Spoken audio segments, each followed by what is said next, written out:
네, 지금부터는 투자해놓은 시간으로 이어가 보겠습니다. 전강 후약 장세가 펼쳐지고 있는데요. 현재 코스닥 지수가 음봉으로 하락 전환을 했습니다. 남은 5장 섹터별로 종목별로 어떤 투자 전략이 필요한지 두 분 통해서 인사이트 얻어보도록 할게요. 오늘은 레몬리서치 김민수 대표, VIP 금융 컨설팅 신동민 대표 두 분과 함께 하겠습니다. 어서 오세요. 네, 오늘도 두 분의 탑픽주가 준비되어 있으니까요. 마지막 순서에 공개를 하겠습니다. 네, 그럼 먼저 오늘 시장에서 그래도 강한 반도체 전략부터 세워보겠습니다. 어제 미증시에서 엔비디아 주가가 급등 마감했고요. 필라델피아 반도체 지수도 3%대로 상승 마감했습니다. 미국 기술주 훈풍에 국내 증시도 장 초반부터 반도체 종목들이 상승을 견인했는데요.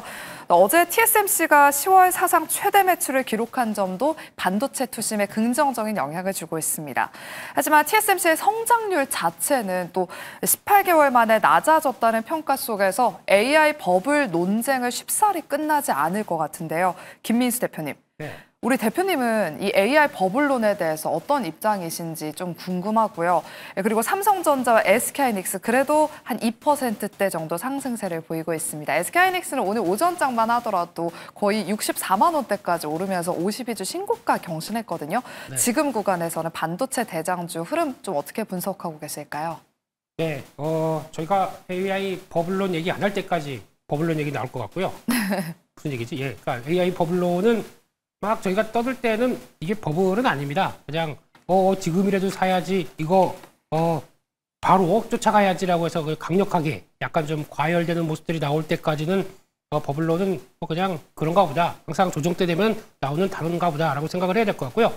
어제 이제 미국 시장에서 나왔던 변화 물론 저희는 이제 엔비디아나 관련된 어떤 시스템 반도체 쪽에 대해서도 관심이 높은 모습들이 이어졌다고 하지만 저희가 주목할 수 있는 것은 그쪽은 그쪽 얘기고 미국 쪽 얘기고 국내는 그러면 AI 시대에 같이 동반해서 움직일 수 있는 섹터가 어디겠느냐라고 하게 되면 이제 메모리 반도체 쪽에서의 변화, 특히 마이크론 테크놀로지를 많이 보신다고 하더라도 그보다 더 눈에 띄는 쪽들은 뭐 샌디스크라든가 또 웨스턴 디지털, 뭐 시게이트 이런 쪽들이 거의 수직 상승에서 강하게 움직인다는 얘기는 메모리 반도체에 대한 여러 가지 변화를 충분히 언급을 하고 있고 거기서 나오고 있는 내년의 쇼티지, 연장선이 확인된다라고 했었을 때 거기까지 영향을 끼친다고 하게 되면 지금 메모리 반도체에 대해서는 더할 나위 없이 좋은 시점이다라고 볼 수 있겠죠. 근데 주가가 많이 오르다 보니까 이러지도 못하고 저러지도 못하고 하는 현상이 나오는 것 같은데 이럴 때는 뭐 올라갈 때는 좀 기다렸다가 언제든지 또 시장의 분위기에 맞춰서 흔들림이 나올 수가 있기 때문에 쫓아가게 되면 뭐 대응은 좀 어렵습니다. 그래서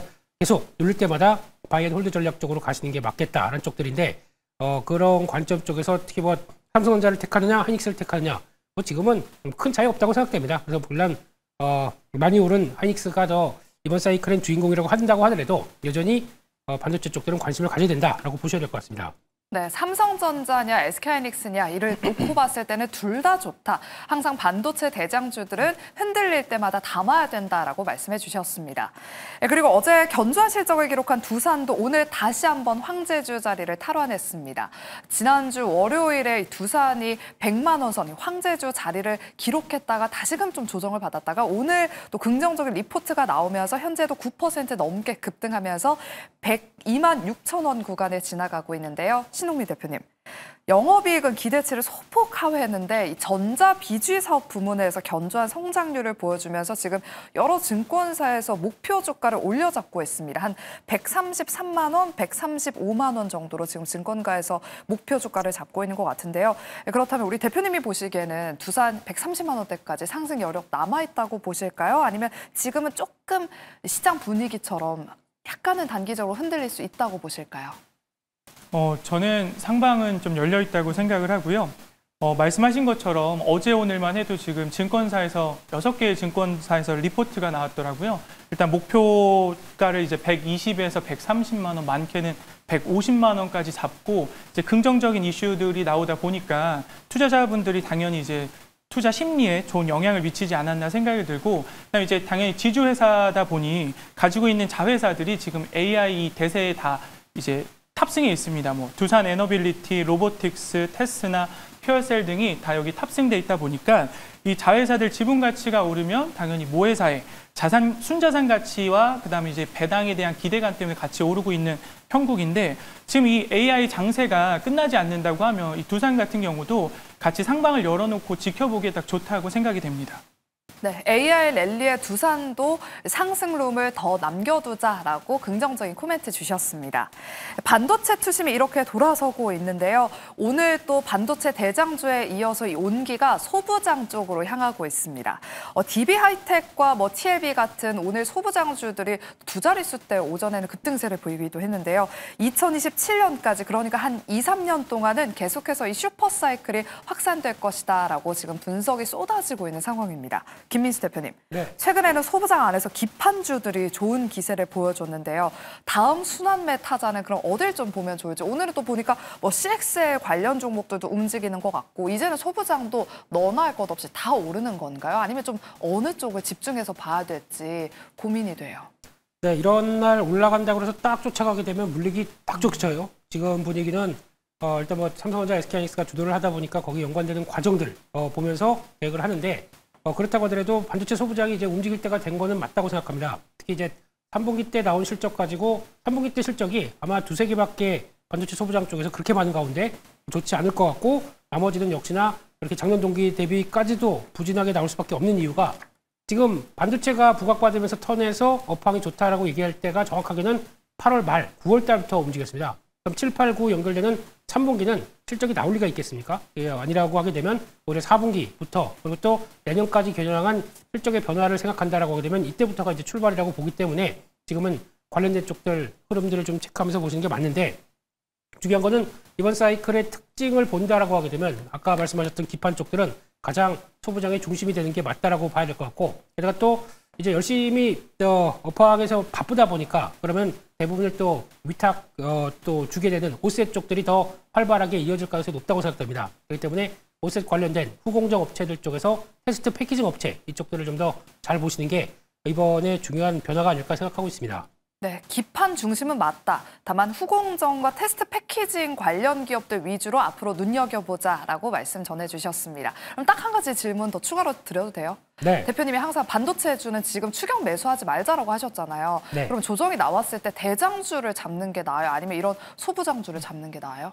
이번 실적 발표 끝나고 나서는 네. 소부장을 더 관심 있게 보시는 게 좋을 것 같고요. 지금은 아마 여기서 만약에 대장주가 흔들려 버리게 되면 소부장이 갈 리가 없겠죠. 그렇기 네. 때문에 일단 지금은 대장주 쪽으로 보시는 게 맞는데 특히 지금 약간 최근에 부진 털고 막 주가가 쭉 올라갈 때 따라잡는 거는 아마 단가가 부담이 있다라고 하게 되면 다시 한번 말씀드리지만 타이밍은 좀 조정받을 때 저희가 이거 조정 언제까지 가요 하고 고민 많이 할 때 그때 그냥 슬그머니 사시는 게 가장 맞는 전략이 아닌가 생각되고 있습니다. 네, 알겠습니다. 그럼 다음은 오늘 장에서 또 강한 2차 전지 이야기로 나눠보겠습니다. 배터리 소재인 동박을 만드는 롯데에너지 머티리얼즈가 3분기 적자폭이 확대된 실적을 발표했음에도 불구하고 어제 상한가를 기록한 데 이어서 오늘도 갭상승 출발하면서 장중에 15%대까지 급등을 했고요. 현재 한 8%대 강세를 유지하고 있습니다. 지금 이 롯데에너지 머티리얼즈에도 바로 AI와 ESS 이 두 가지 키워드가 붙은 덕분인데요. 신동민 대표님, 최근에 2차 전지 안에서 ESS가 가장 또 핫하잖아요. ESS로만 이제 압축을 해서 2차 전지 섹터는 바라봐야 될지 궁금하고요. ESS 모멘텀이 묻어있는 후속주는 그렇다면 어떤 기업이 있을지도 말씀해 주실게요.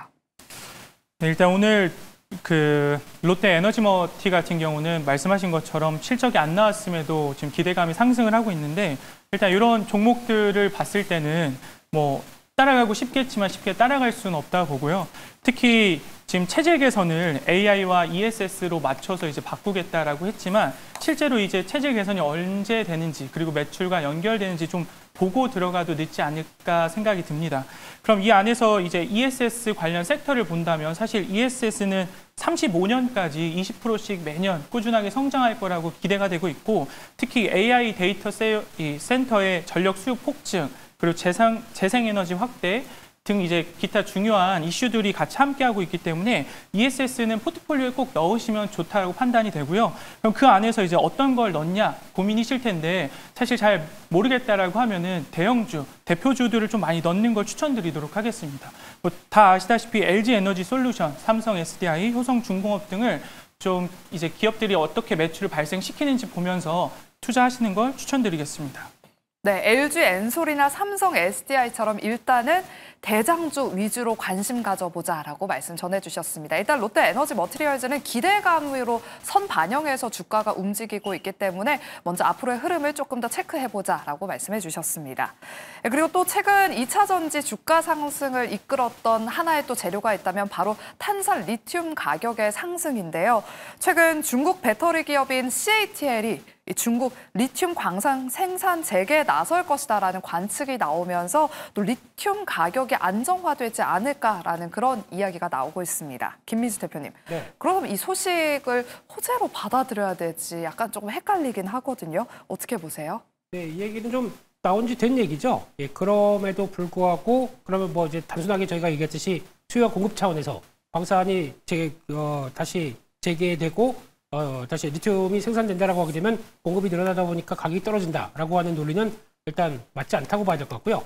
그만큼 왜 지금 공장을 광산을 재개하냐라는 쪽으로 봤었을 때 그만큼 수요가 늘다 보니까 그에 따라서 변화가 들어간다라고 하는 쪽들이 더 맞지 않나 싶기 때문에 그런 관점에서 봐서 탄산 리튬이 최근에 중국 쪽에서도 올라가는 쪽들은 구조조정의 과정들이 어느 정도 끝나고 변화가 나오는 쪽에 초점을 맞춘다. 그러면 그렇게 부정적이진 않다고 봐야 되겠죠. 그런 관점 쪽으로 해석을 하게 되면 지금 나오는 변화, 2차전지 쪽에서도 슬슬 변화가 들어간다라고 보시는데 일단 중요한 거는 2차전지 관련된 쪽들은 전부 다 그리고 또 과거에 2차전지 전기차와 함께 영광을 되찾는다라고 보기에는 어렵습니다. 지금은 그냥 ESS 쪽으로 한정돼서 들어가는 게 맞을 것 같고 게다가 추가적으로 로보택시나 자율주행 쪽들이 좀 더 상용화가 완성이 되고 그다음에 점점점 인기가 끌어진다라고 하게 되면 그때부터는 전기차 모멘텀이 다시 강하게 불어일으키겠죠. 그런 쪽이나 아니면 또 하나 로봇 쪽이 드디어 옵티머스 3.0이 나오기 시작하면서 이제 우리도 실생활에서 보기 시작하고 사람들이 사기 시작한다라는 쪽으로 나오게 되면 로봇도 이제 들어가는 이제 배터리에 대한 기대감도 같이 커질 수가 있겠죠. 그런 관점으로 봤을 때 북미 쪽의 성과가 우리가 낼 수 있다라고 했을 때 나올 수 있는 변화들은 조금 더 잠재적인 흐름들이기 때문에 지금 당장은 ESS 쪽으로 계속 또 압축해서 내가는 게 좋겠다라는 쪽에서 계속 말씀드리지만 LNF 같은 LFP향 양극재 그리고 또 포스코 퓨처엠 음극재 이런 쪽으로 일단은 압축해서 가보시는 게 좋겠다 그렇게 말씀드리겠습니다. 네, 일단은 2차 전지는 ESS로 압축해서 보자라고 말씀해 주셨고요. 특징 기업으로는 LNF와 포스코 퓨처엠 언급해 주셨습니다. 최근 흐름을 보면 반도체도 그렇고 2차 전지도 그렇고 대장주들이 쉬었을 때가 약간의 기회였던 것 같습니다. 오늘 변압기 3대장으로 꼽히는 기업들도 지난주에 하락분을 다 만회하는 그런 강한 반등세가 나타나고 있는데요. 신동민 대표님. 신고가를 트라이하고 있습니다. 또 어제는 LS 일렉트릭을 또 영민한 투자라는 코너에서 원시아 스페셜 종목으로 언급이 되기도 했는데요. 지금 구간에서 그러면 추가 상승을 좀 기대해봐도 될지 변압기 3대장 흐름도 좀 짚어주세요. 일단 언제나 그 조정은 좀 기회라고 생각이 되고요. 어떤 베이스로 이 말을 하냐, 그럼 매출 그리고 수주 잔고 기대감, 미래성이 좀 어느 정도 확정되어 있기 때문에 특히 이 AI 시점에서는 이 반도체에서 돈이 간 다음에 그 밑으로 이제 전력적으로 넘어올 수밖에 없기 때문에 이건 포트폴리오에 꼭 넣으셔야 된다고 봅니다. 그럼 우리가 이제 투자를 한다고 했을 때 어떤 방식으로 투자하냐? 일단 기술적으로 보면 이평선이 정배열되는 걸 좀 확인하시고 그다음 21선을 추세 라인으로 잡은 다음에 매도 관점 이 21선을 매도 관점으로 트레이딩하는 걸 추천드리고요. 그다음에 이제 좀 포트폴리오에 넣고 나서 이제 단기, 중장기로 투자한다고 하면은 단기 같은 경우는 이 전력망 재편과 그리고 AI 데이터 수요 기대감이 포트폴리오에 어떻게 반영되는지, 중장기로 본다고 하면 이제 실제로 이 투자들이 실행되는지, 그리고 거기 더해서 배정망 교체, 그다음 스마트 그리드 이제 교환되는 걸 실제로 확인하면서 중장기로 끌고 가기에도 상당히 괜찮다고 판단되고 있습니다. 네, 그럼 다음은 코스닥 시장 쪽으로 눈을 돌려서 저희가 제약바이오와 로봇주 진단해 보겠습니다. 지금 코스닥 지수는 여전히 900선을 오전에는 약간 좀 회복하나 싶더니 885선으로 코스닥 지수가 지금 약보합권으로 하락 전환했습니다. 코스피 시총 상위 종목으로 수급이 너무 쏠리다 보니까 제약바이오 종목들이 좀처럼 힘을 내지 못하고 있는데요. 김민수 대표님. 네. 코스닥 시총 1위인 알테오젠까지 이제 코스피로 이전 상장하게 된다면 코스닥 힘을 못 쓰는 것 아닌가 뭐 그런 생각도 들거든요. 제약바이오 좀 갈 것 같기도 한데 왜 이렇게 못 가는 거예요? 네, 목소리에서 억울함이 묻어나 계시네요, 우리 앵커님이. 네. 많은 분들이 유튜브 댓글에 제약바이오 갈 때가 됐는데 왜 이렇게 안 가냐고 좀 원성이 자자하시더라고요. 원성뿐만 아니라 승질도 나죠, 이럴 네. 때는. 네, 그런 관점 쪽에서 일단 그렇다고 해서 최근에 좀 안 올랐냐? 또 살짝 오르긴 올랐습니다. 맞아요. 그러다 보니까 그걸 가지고 이게 다냐라는 쪽에서 지금 자꾸 삼성전자, SK하이닉스랑 비교하다 보니까 이게 다야? 라고 해서 좀 화가 나는 그런 모습들이긴 한데 그럼에도 불구하고 지금 알테오젠 같은 경우는 일단 단기적으로 기술적인 저항대도 있고 그리고 또 게다가 코스피 이전에 대해서 지금 알테오젠이 보여줄 수 있는 거는 그럼 가서 어느 정도 성과가 나오기 있다 보니까 그걸 가지고 코스피 이전한다는 시나리오 쪽으로 보게 되면 일단 지금 그거 외에 또 어떤 다른 걸 더 요구하는 모습들이겠죠. 그러다 보니까 지금은 추가 모멘텀이 아직 제약된 상황 쪽에서 아무래도 매수가 강하게 또 섹터에 대한 강한 모습들이 들어오기는 좀 아직은 어렵다는 쪽으로 보는데 그렇다고 해서 다 팔고 나가느냐. 제가 보기에는 이 정도는 한번 끝까지 가져가겠다라고 하는 비중들은 일단 가지고 계시는 게 좋겠다라고 봐야 될 것 같습니다. 그런 차원에서 지금 나오고 있는 알테오젠부터 이제 성과를 낼 만한 플랫폼 기업들이죠. 이런 쪽은 충분히 계속 또 보유 관점으로 보시고 만약에 또 비만 치료제 쪽들도 지금 미국에서도 일라일리와 노보노디스크가 주가가 좀 차별화되어 있습니다. 그렇다고 하게 되면 진정한 비만 치료제는 한미약품이다라고 생각하고 있기 때문에 그런 쪽에서 압축하시면서 일단 좀 더 좁혀가서 보유는 가능하다 그렇게 말씀드리겠습니다. 네, 제약바이오 안에서 플랫폼 기업을 보유하고 계시다면 계속해서 홀딩하자라고 말씀해 주셨고요. 비만 치료제 내에서는 또 한미약품을 특징 기업으로 언급을 해주셨습니다. 잘 참고하셔서 대응하시고요. 다음은 로봇주 이야기로 넘어가 보겠습니다. 지수의 흐름과 상관없이 오늘 일부 로봇주들은 또 견조한 흐름을 보이고 있습니다. PNS 로보틱스는 현재 거의 상한가 부근에서 여전히 27%대 급등세를 유지하고 있고요. 또 로봇주 안에서 대장주로 꼽히는 로보티즈도 현재 4% 넘게 상승하면서 23만 원대 부근에서 움직이고 있습니다. 신동민 대표님, 최근에 네이버가 휴머노이드 로봇을 공개했고 또 애플도 휴머노이드 로봇 사업을 성장하겠다라고 밝힌 상황입니다. 연말까지 그런 로봇주는 쭉 가져가봐도 될지 저희가 어제는 로봇주들은 수익이 나고 있으면 일부 수익을 실현하세요. 라는 의견을 좀 들어봤거든요. 오늘 이 시장 흐름으로 봤을 때는 어떻게 보시는지요? 일단 개인 투자자분들 입장에서는 로봇주 투자가 가장 까다로울 것 같습니다.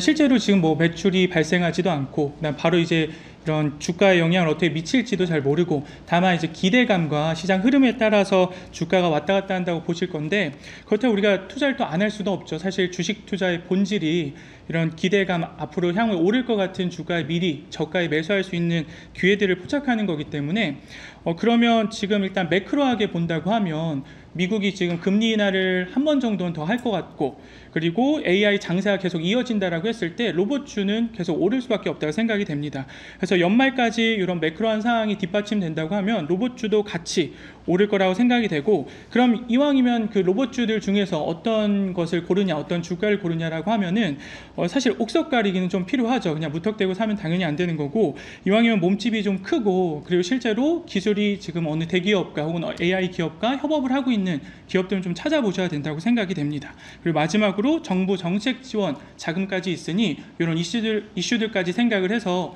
로봇주 한번 바라보시면 좋겠습니다. 네, 로봇주 안에서는 대기업과의 그런 이력이 있는 쪽 위주로 이제는 압축해서 보자라고 코멘트 주셨습니다. 마지막으로는 K뷰티 종목들 짧게 한번 진단해 보겠습니다. 최근에 K뷰티 주요 기업들의 실적 발표를 마친 이후에 주가가 엇갈린 흐름을 보이고 있습니다. 어떤 종목은 어닝 쇼크가 나오면서 급락이 나오고 또 어떤 쪽은 또 호실적이 나와서 오른 종목도 있는데요. K뷰티도 이제 정말 제약바이오처럼 개별 기업마다 가지고 있는 종목에 주목해 봐야 되죠. 우리 김민수 대표님. 이 K뷰티가 또 중국 소비랑도 한창 엮였잖아요. 요즘 보니까 뭐 중국 소비주들은 뭐 세론에도 주의해야 된다 뭐 이런 이야기가 있던데 그럼 화장품주들은 지금 구간에서 좀 각계 전투를 벌여야 되는 것인지 어떻게 좀 대응을 해봐야 될까요? 네, 이쪽도 뭐 예전에 뭐 수출 동향과 함께 다 같이 가던 시기는 끝난 것 같습니다. 왜냐하면 소비 쪽들이 일단 지금 왜 소비주가 못 가냐라고 봤을 때 미국의 소비 심리가 너무 안 좋습니다. 지금 보게 되면 소비자 신뢰지수 50까지 떨어졌습니다. 100대에서 놀던 게 50까지 떨어졌다. 얼마큼 지금 미국의 어떤 소비 심리가 안 좋은지를 반영하는 거겠죠. 그런 쪽을 바라보고 수출하는 입장에서 K뷰티나 아니면 또 K푸드 같은 쪽들은 아무래도 관세에 대해서도 부담이 있는데 그 아무래도 영향을 좀 끼친다라고 하게 되면 이게 아무래도 부담감이 되는 요인이라고 봐야 될 것 같고요. 이럴 때는 그냥 되는 것 쪽으로만 보든가 아니면 낙폭이 커서 한번 좀 진입해 볼 만한 자리 쪽으로 들어가는 쪽들이 제일 나을 것 같은데 일단 중요한 거는 아직은 본격적으로 이쪽을 좀 대응할 때가 아니다. 소비재는 약하다라는 관점 쪽으로 보시는 게 맞겠다고 보여집니다. 네, 그 원달러 환율의 그런 수혜는 못 받는 거예요? 받을 수 있는데 선별적으로 받다고 봐야겠죠. 어제 나왔던 실리콘2의 실적도 뭐 일단 지역별 다변화를 성공해서 이어갔다라는 쪽으로 보고 내년은 또 뭐 유럽 쪽이다라는 얘기를 하는데 가장 근거에는 환율의 효과가 가장 크다고 저는 개인적으로 생각하고 있습니다. 그런 쪽으로 봤었을 때 그거 빼고 플러스 알파가 더 눈에 띄는 쪽으로 두드러졌다. 오늘 주가가 이렇게 빠지지는 않겠죠. 그렇기 때문에 뭐 그거를 제외하고 이제 성과, 특히 이제 연말의 성수기인데 거기서 나올 수 있는 성과들이 얼마큼 연결되는지도 보셔야 될 것 같습니다. 네, 오늘 또 APR이나 파마리서치까지 해서 외국인 투자자들이 관련 기업들 매도 우위를 보이고 있습니다. 잘 참고하셔서 대응하시고요. 네, 그럼 이제 마지막 순서로 두 분의 탑픽주를 한번 공개해 보겠습니다. 변동성 있는 시장 안에서 어떤 탑픽주를 준비해 오셨을지 먼저 신동민 대표님의 오늘 탑픽주 바로 공개해 볼게요. 네, 저는 한국 금융지주 가져왔습니다. 일단 목표가 20만 원, 손절가 17만 원, 15만 원 말씀드리고 있고요. 지금 17만 원인데 일단 저는 좀 주식시장 긍정적으로 바라보고 있어서 코스피 5천 시대를 달려간다고 했을 때 지금 이 순간에도 영업이익 가장 많이 내고 있고 그 다음에 업종 대비해서 퍼나 PBR 외국인 수급 관련해서도 상당히 긍정적이라 생각이 돼서 한국 금융지주 가져왔습니다.